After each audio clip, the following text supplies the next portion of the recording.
Hello मेरे प्यारे बच्चों। आज मैं आपके लिए साइकोलॉजी की चैप्टर 1 की सीरीज में लेकर के आई हूँ असेसमेंट का टॉपिक।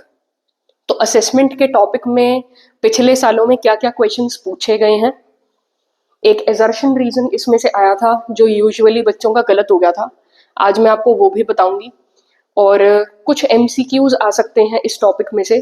तो ये टॉपिक लिखने के लिए तो शायद इतना इम्पोर्टेंट ना भी हो, या फिर 2 या 3 मार्कर में आ सकता है, 4 या 6 मार्कर में कभी भी नहीं आएगा।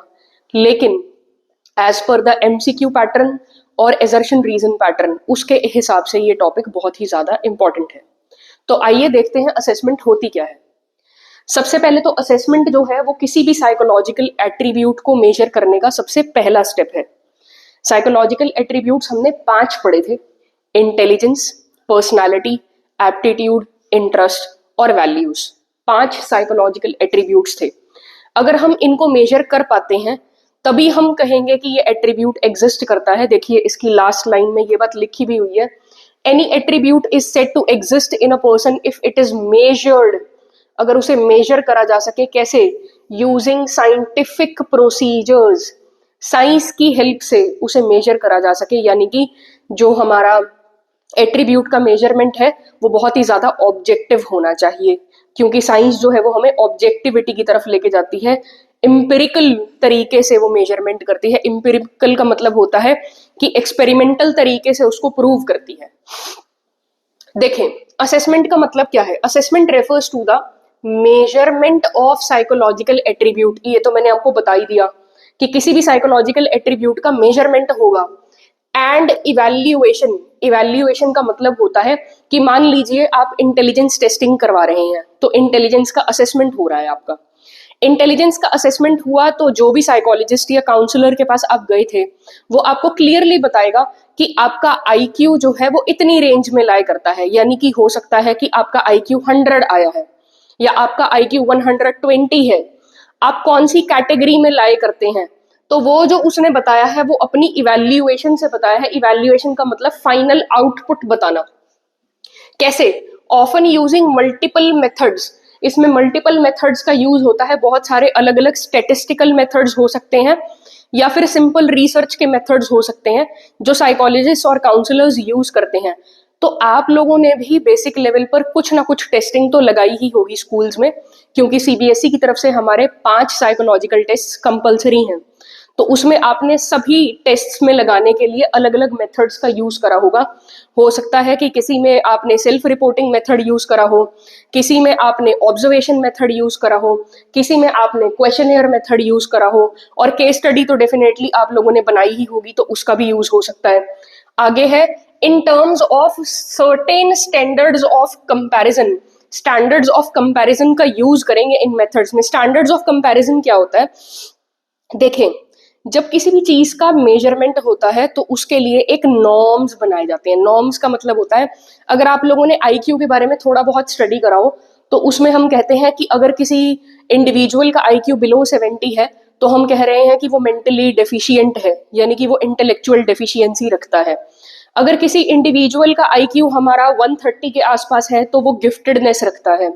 अगर कोई इंडिविजुअल का आईक्यू 90 टू 109 के बीच में है तो इसका मतलब ये हुआ कि वो एक एवरेज आईक्यू रेंज में लाई करता है, यानी कि जिसमें हमारी ज्यादातर पॉपुलेशन लाई करती है।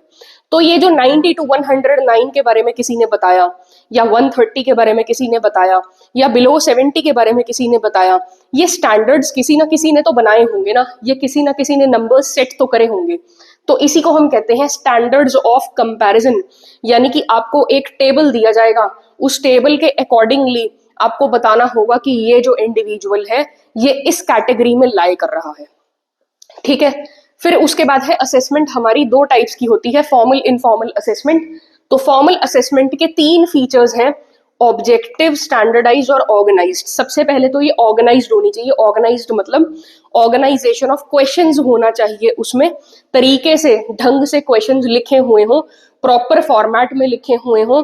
अगर वो एक ऐसा टेस्ट है जिसमें धीरे धीरे धीरे धीरे मुश्किल बढ़ती जाती है, डिफिकल्टी लेवल बढ़ता है, तो उसको उस तरीके से सेट करा गया हो, यानी कि इंस्ट्रक्शंस के हिसाब से उसे ऑर्गेनाइज कर रखा हो। सेकंड है हमारा स्टैंडर्डाइज्ड होना चाहिए। स्टैंडर्डाइज्ड के बारे में मैंने आपको अभी बताया कि कोई भी टेस्ट स्टैंडर्डाइज्ड कैसे होता है, जब उसके स्टैंडर्ड्स किसी प्रॉपर साइकोलॉजिस्ट ने लिखे हुए हों या फिर पैनल ऑफ साइकोलॉजिस्ट ने लिखे हों। अगर आप कोई ऐसा टेस्ट कर रहे हैं जो एबनॉर्मैलिटी या फिर साइकोपैथोलॉजी बताने वाला इंडिविजुअल में, तो उसमें स्टैंडर्ड सेट करने वाली कॉर्पोरेशन एपीए डीएसएम में जो उन्होंने कर रखे हैं वो है, जिसमें अमेरिकन साइकियाट्रिक एसोसिएशन आ जाती है, या फिर आईसीडी के अकॉर्डिंगली डब्ल्यूएचओ ने जो हमारे नॉर्म्स और स्टैंडर्ड सेट करके दे रखे हैं वो हैं। अगर आप जनरली किसी टेस्ट को अप्लाई करते हैं जो आपने स्कूल लेवल पर करा ही होगा, तो उसमें एनपीसी यानी कि नेशनल साइकोलॉजिकल कॉर्पोरेशन हमारी स्टैंडर्ड्स को सेट करके देती है, जिसमें एक पैनल ऑफ साइकोलॉजिस्ट या फिर कोई कुछ गिने चुने से साइकोलॉजिस्ट अच्छी अच्छी जगहों से बुलाए जाते हैं और उनसे वो स्टैंडर्ड्स सेट करवाए जाते हैं, पॉपुलेशन के ऊपर लगा करके उनको देखा जाता है और फिर उस टेस्ट को बनाया जाता है। तो फॉर्मल असेसमेंट का मतलब यही हुआ कि जो ऑर्गेनाइज्ड हो, जो स्टैंडर्डाइज्ड हो, जो ऑब्जेक्टिव हो। ऑब्जेक्टिव का क्या मतलब होता है कि अगर आज एक असेसमेंट मान लीजिए मैंने लगाई है, आज मैंने एक आईक्यू टेस्ट करा है और मैंने आईक्यू टेस्टिंग के लिए यूज करा रेवेंस प्रोग्रेसिव मैट्रिसेस का टेस्ट आरपीएम, और मेरे हिसाब से एक इंडिविजुअल XYZ जो भी उसका नाम है, उसका जब मैं आईक्यू टेस्ट करती हूँ तो उसका आईक्यू मेरे अकॉर्डिंगली आ रहा है 95। तो अगर कल को उसी इंडिविजुअल को कोई और साइकोलॉजिस्ट, कोई और काउंसलर चेक करता है और उसमें टेस्टिंग जो है वो आरपीएम ही लगाता है, तो उसके अकॉर्डिंगली भी जब वो मेजर करे तो आईक्यू 95 ही आना चाहिए। उसको हम कहते हैं ऑब्जेक्टिविटी। ऑब्जेक्टिविटी का मतलब हुआ कि जब एक इंडिविजुअल से ज्यादा लोग उसको बार बार टेस्ट करें और बार बार टेस्ट करने के बाद भी सेम रिजल्ट प्रोड्यूस हो जाए, तो वो एक ऑब्जेक्टिव असेसमेंट हो गई। अच्छा, ये जो ऑब्जेक्टिव असेसमेंट है ये हमेशा तब आएगी जब एक काउंसलर या साइकोलॉजिस्ट बिल्कुल ही अनबाइज्ड तरीके से सोच रहा है, यानी कि कोई भी पार्शियलिटी नहीं कर रहा सोचते हुए, या उसका मेंटल सेट जो है वो बिल्कुल ठीक होना चाहिए। ऐसा नहीं है कि वो सुबह घर पे लड़ाई करके आया इसलिए वो बहुत ही ज्यादा परेशान है, खुद उलझा हुआ है और उलझे हुए की वजह से उसने सामने वाले का आईक्यू खराब कर दिया, मतलब रिजल्ट में खराब कर दिया कि मैं इंटरप्रिटेशन ऐसी ऐसी लिखता हूँ। तो ये जो ऑब्जेक्टिव असेसमेंट होती है ये हमेशा अनबाइज्ड होती है। अनबाइज्ड का मतलब कि कोई भी बाइज्डनेस नहीं दिखाई जा रही, यानी कि किसी भी तरीके की पार्शियलिटी या फेवरेबल नहीं है वो उस इंडिविजुअल के टुवर्ड्स, सब्जेक्ट के टुवर्ड्स। फिर आती है हमारी इनफॉर्मल असेसमेंट, जिसके बिल्कुल इसके ऑपोजिट कैरेक्टरिस्टिक्स हैं। ऑर्गेनाइज्ड था फॉर्मल, तो ये अनऑर्गेनाइज्ड होगा, ये स्टैंडर्डाइज था तो ये अनस्टैंडर्डाइज्ड होगा, ये ऑब्जेक्टिव था तो ये सब्जेक्टिव होगा। सब्जेक्टिव का मतलब हुआ कि हर इंडिविजुअल की जो इंटरप्रिटेशंस हैं वो अलग अलग होंगी। हर इंडिविजुअल की जो इंटरप्रिटेशंस हैं वो अलग अलग होंगी, क्योंकि हर इंसान का जो सोचने समझने का तरीका होता है वो वेरी करता है। इसीलिए कहते हैं कि जो असेसमेंट होती है वो हमेशा एक ट्रेन्ड काउंसलर या फिर साइकोलॉजिस्ट से ही करवानी चाहिए। ठीक है, तो अगला हमारा आता है असेसमेंट मेथड्स। इसी सीरीज में असेसमेंट मेथड्स कितने टाइप के हैं? 5 टाइप्स के असेसमेंट मेथड्स बताए गए हैं। सबसे पहला है psychological test, interview, then is case study, fourth is observation and fifth is self report. तो साइकोलॉजिकल टेस्ट मैंने अभी आपको बताया कि क्या होता है। ये जो हमने जितना असेसमेंट का पार्ट पढ़ा वो सारा साइकोलॉजिकल टेस्टिंग से ही रिलेटेड था, और आपके स्कूल्स में भी साइकोलॉजिकल टेस्ट लगवाए होंगे। तो जो साइकोलॉजिकल टेस्ट होता है it is an objective and standardised measure of an individual's mental and behavioural characteristics. तो वो एक ऑब्जेक्टिव और स्टैंडर्डाइज्ड मेजर होगा। अभी मैंने आपको बताया वो क्या होता है ऑब्जेक्टिव और स्टैंडर्डाइज्ड मेजर। देन है हमारा इंटरव्यू। इंटरव्यू के ऊपर ही हमारा एक बार एमसीक्यू आया था और उसमें पूछा गया था बोर्ड एग्जाम में कि 1-to-1 बेसिस पर जो इन्फॉर्मेशन सीक करने वाला असेसमेंट मेथड है वो कौन सा है। नीचे 4 ऑप्शंस दिए हुए थे, तो the answer is interview. Interview तो आप सबने कॉमनली देखे ही है। इसमें हम क्या करते हैं, एक इंडिविजुअल आमने सामने बैठता है और उससे इंफॉर्मेशन हम कलेक्ट करते हैं, उससे डेटा लेते हैं। तो seeking information from a person on 1-to-1 basis. Then हमारी आती है केस स्टडी। केस स्टडी तो देखिए आपने बनाई है इस साल, क्योंकि वो कंपलसरी है बोर्ड की तरफ से। तो उसमें आपने क्या लिखा है, किसी भी इंडिविजुअल को लेकर के एक इन डेप्थ स्टडी लिखी होगी।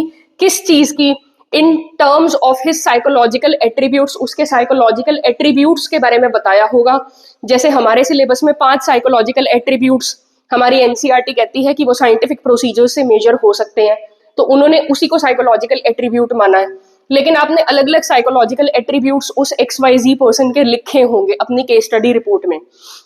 फिर उसकी साइकोलॉजिकल हिस्ट्री लिखी होगी आपने, कैसे, in terms of his psycho social and physical environment.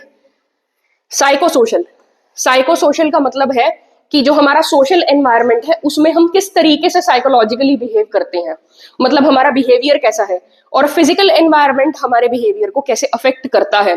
Physical environment का मतलब हुआ कि आप जैसे सिचुएशन में रह रहे हैं वहां बहुत ही ज्यादा नॉइस तो नहीं है, वहां ओवर क्राउडिंग तो नहीं है, वहां एनवायरमेंटल पॉल्यूशन तो नहीं है, जो हमारे घर का सोशियो इकोनॉमिक स्टेटस है वो कैसा है, बहुत ही ज्यादा रिच है, बहुत ही ज्यादा पुअर है, मिडिल क्लास फैमिलीज के हैं। तो उस हिसाब से हमारा फिजिकल एनवायरनमेंट डिसाइड करता है हमारे साइकोलॉजिकल एट्रीब्यूट्स को। देन आता है हमारा ऑब्जर्वेशन। ऑब्जर्वेशन तो एक बहुत ही आसान सा तरीका है जो हमने बहुत बार हम लोगों को ऑब्जर्व भी करते हैं, तो इसमें भी हम फिर से जो ऑब्जर्वेशन करेंगे वो सिस्टेमैटिक, ऑब्जेक्टिव और स्टैंडर्डाइज्ड तरीके से होनी चाहिए। देखिए, वैसे तो मेरा मत ये है, मैं तो ये कहूंगी कि ऑब्जर्वेशन तो कभी भी ऑब्जेक्टिव नहीं हो सकती। ऑब्जर्वेशन करते हुए कहीं ना कहीं सब्जेक्टिविटी आ ही जाती है, यानी कि हम सामने वाले के लिए कुछ ना कुछ फेवरेबल तो सोच ही लेते हैं, कहीं ना कहीं एक सब्जेक्टिव इंटरप्रिटेशन, या कहीं ना कहीं हम सामने वाले के हित में बातों को सोचना शुरू कर देते हैं, या फिर अगर हमें वो पसंद नहीं है तो हम उसके अगेंस्ट बातों को सोचना शुरू कर देते हैं और हम अपनी ऑब्जर्वेशनल रिपोर्ट में उस तरीके से लिखते हैं। तो ऑब्जर्वेशन होती क्या है? Systematic, objective, standardised recording of behaviour, जिसमें हम बिहेवियर को रिकॉर्ड करें। कैसे? नेचुरल सिचुएशंस में जैसे लोग हैं वैसे ही, और रियल टाइम लाइफ सिचुएशंस होनी चाहिए। रियल टाइम लाइफ सिचुएशन मतलब जिस टाइम पे जैसे जो इंसान चल रहा है नेचुरली, उसको उसी तरीके से रिकॉर्ड करना बिहेवियर को। लास्ट हमारा आता है self report. Self report measure होता है जब मान लीजिए मुझे कहा जाए कि आपको सेल्फ रिपोर्टिंग करनी है, तो मैं अपने बारे में अपना फैक्चुअल डेटा बताऊं, लेकिन फैक्चुअल डेटा को बताने के लिए या तो मेरा इंटरव्यू लिया जाए या मेरा क्वेश्चनेयर हो। क्वेश्चनेयर का मतलब है क्वेश्चन फॉर्मेट में मुझे 1 2 3 4 5 या तो रेटिंग पे या फिर टिक करने के लिए कुछ दिया जाए येस और नो की टर्म्स में, तो मैं बता सकती हूँ, अपनी सेल्फ रिपोर्टिंग कर सकती हूँ। या फिर मैं मेरी पर्सनल डायरी में कुछ लिख करके आप लोगों को बता सकती हूँ, मेरी पर्सनल डायरी आपको दे दूं और आप समझ जाएं। या फिर कोई साइकोलॉजिकल टेस्ट लगाया जा सकता है। तो आज का हमारा टॉपिक था असेसमेंट और असेसमेंट मेथड्स पर। और अगर आप आगे ऐसे ही कुछ टॉपिक्स चाहते हैं या फिर आपको लगता है कि ये पर्टिकुलर टॉपिक्स पहले डिस्कस होने चाहिए, मुश्किल है साइकोलॉजी के सिलेबस में, तो डेफिनेटली आप कमेंट सेक्शन में जरूर लिखें और मेरे चैनल को प्यार दें और लाइक, शेयर, सब्सक्राइब जरूर करें। थैंक यू बच्चों।